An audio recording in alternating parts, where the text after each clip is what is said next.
Hello, my beautiful Vibe Tribers. Welcome to your Mystic Affirmations for Monday, November the 13th of 2023. Many blessings to you all. Remember, this is our collective energy for all sun, moon, and rising signs. So if you'd like to have a personal reading, please visit my website, royalmystic.com. I'll be more than happy to assist you once you schedule your appointment.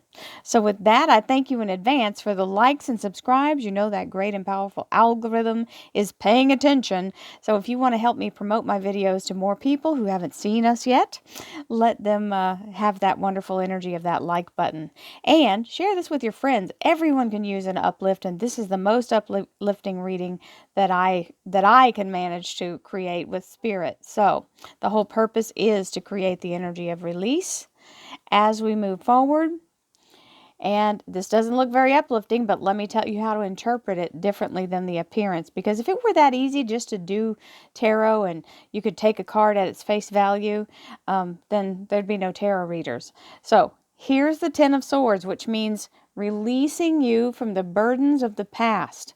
Whatever's been hanging over you or holding you trapped, keeping you captive in a place where you feel like you're just being hammered down slowly day by day, and you just can't seem to get out from underneath that targeted energy. This is the breakthrough. When you get to the 10, it's the release of all of that combined energy of your own anxiety and the anxiety of feeling like you are literally being hunted down.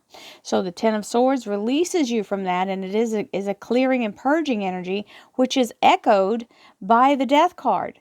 The Death card is the Scorpio Major Arcana. It represents Scorpio's sign, and we're in Scorpio season right now. So the Death card is a purging, clearing, and resowing of new seeds so that a brand new beginning can come through. This is death to the old way.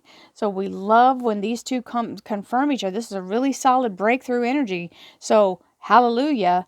I know it sounds crazy to say yay for the Ten of Swords and the Death card, but when you know what they mean, you understand that you've just been released from all of that long drawn out heaviness, and it is a clearing energy. So it could be a good diagnosis from the doctor. It could be getting people out of your life that have just seemed to have pinned you in or hemmed you in, and changing things that seem like you didn't have a new way out. This is the door opening for you to have that way.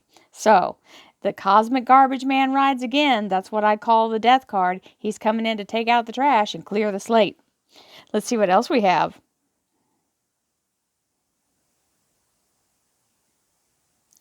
Thank you, angels, archangels, divine, pure, white light. Divine spirit, we have blessing in disguise, which is what this seems to be. Whatever this purging and clearing is, you've got a new offer coming in that you may not see for its value at first. So this is literally a moment where you're going to have to contemplate it all the way through and check it out. You've got to vet it before you say no, because you've got these three cups here and you go, well, I don't need a fourth one. Well, this one is the coup de grace of four cups, right? So being in the energy of that new, it's designed for you, aligned with what you need. It just may not show up the way you think it should look. Sometimes it shows up like work. Divine spirit, spirit guides, gods and goddesses, thank you so much for being present here to allow all sun, moon, and rising signs to have the information they seek to assist them in remaining on their highest possible spiritual path. We thank you so much, Divine, for these blessings and beautiful messages, and we receive them in the love and light for which they are intended. We thank you for this divine guidance as always, and we welcome your blessed energy. Thank you so much, Divine. You're always welcome and very appreciated. So we have our three cards out, and I had to work past learning, what the cards meant too. I was having that visceral reaction when I first started doing tarot, so I had to ask for more understanding. We have the Three of Wands. So this is definitely still in that same energy. So that's a purging and clearing. And these are the steps going forward. And when you get through these steps, you actually make it to the other side. And you're not going to have to turn back and try to babysit these two each as you move forward. So it is a definite moving forward into new opportunities and into new situations and new experiences. Generosity. We have to remember to be generous to ourselves as well. Allow ourselves to be in a place where we give ourselves praise, we believe in ourselves, and we know inherently that we are higher beings experiencing a human world, and allowing ourselves to be not have to be perfect, and to be in a place where we are generous in spirit of all ways. I mean, it can be financial, where if you have enough, you give it, and that's the way you share it and keep it growing. Because if you had a tree that was giving off a ton of apples, you wouldn't hoard all the apples in your garage because they'll all rot, right? Same with money. There is a flow to it. Money is positive energy, and it allows me to be generous with others. That means share your apples.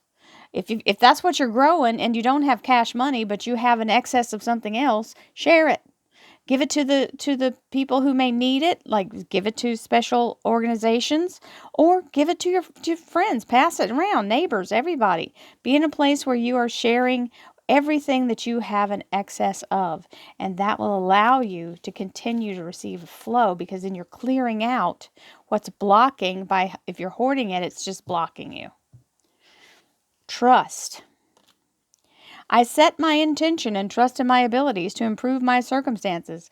This is where you have to trust that you're being guided, and that you intend for those guidances to show up, and that you receive them, signs and symbols, as they show up. Confirm them in your heart. Celebrate those moments and keep trusting it, because it is about the only thing you can truly trust that's real, right? The flow is real. And if you need, get more information. Do the research.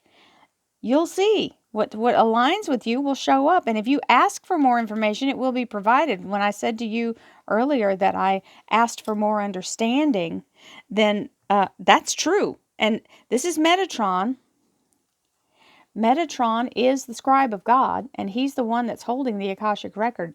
That is his cube, the beautiful Merkaba, with all the expansions of that sacred geometry. So, as it is, the information is there. You just have to give it permission to connect, and you make the effort to reach for it. Realization. This is where something comes into the reality of the now. The frequency of realization supports the internal process of becoming aware of our heart-centered truth, as well as the external process of becoming our highest expression in this world. Absolutely true. Being in a place where you allow yourself to evolve into the energy of your highest frequency that you're here to do. And we have manifestation. Believe in yourself. Trust your instincts and follow your heart. For in doing so, you shall manifest all your heart desires. The life you have for so long aspired to create will soon manifest. And so it is. Yes and yes. As long as you keep your focus on your heart and your energy of alignment with your truth and trust it, it comes. And accept it. Here we go. Acceptance. There is nothing in your life to fix. Only the disowned parts of you that yearn for love and acceptance. You are beautiful just as you are, regardless of any faults you may perceive you have. You are an eternally radiant being of light. Accept all that you are and just be you. When you truly accept yourself, your whole world will magically and lovingly transform. And so it is. We accept and receive that. And we have our first card, Libra Major Arcana, the Justice card. This is right decisions being made by you and for you. It's also being in that sacred balance, being able to walk with equilibrium and not feeling like you're trying to compensate for anything. So what a wonderful energy to start. And the Princess of Wands. So she's actively coming in. This is also known as the Page of Wands in Standard Tarot. It is the energy of activation and being told how to proceed. So she's going to come give you that information. All pages are messengers, and they bring information with them. Hello, Queen of Swords. That is the absolute loaded to the teeth and ready for whatever comes. She is here in her power. This is the Queen of Swords, so air sign queen, Libra, Aquarius, and Gemini major arcana. And she is in that active energy of being able to really display her value and to be in a place of showing her knowledge and her capabilities. And should that not work, she's got the pointed end of something that might take care of the rest of it, right? She'll be very convincing, either by intelligence or by might. She's got that energy of bringing the light, and those who refuse to open their eyes will make the business into that sword their next venture. So many blessings to you all. She is a very strong energy, and we have this beautiful energy of right decisions moving forward and not feeling like we're vulnerable, because that's a key thing you got to remember. When she's got the sword in her hand, she is not in a place of being a victim. Absolutely not. And that's what you want to be when you're in a place of action. You can't have victim mindset. You've got to be in a place of conqueror mindset and moving through what you're creating through your own manifestation. Many blessings. Have a wonderful Monday. I love you guys. See you tomorrow. Namaste.